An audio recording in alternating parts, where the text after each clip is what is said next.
Hello everyone, welcome back. In this video, I'm going to show you how to log into PostFinance Switzerland in 2026. For that, you need to come here on this website, which is called postfinance.ch. It is the official website of PostFinance. You can also come inside your PostFinance application. Now, when you are either on the home page of your PostFinance application or on the website, you will be shown this type of login option on the top right hand corner of the screen.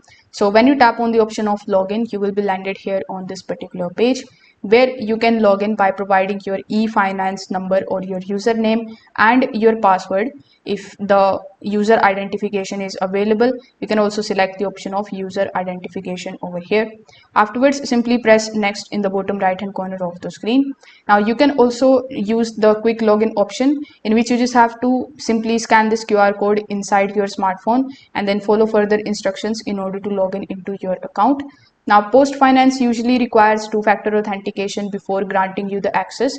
So depending on the setup that you have enabled, you may receive the app confirmation request, the SMS code, or the PostFinance security check. So you just have to simply approve the login request carefully in order to continue. So that's how you can basically log in. Thank you.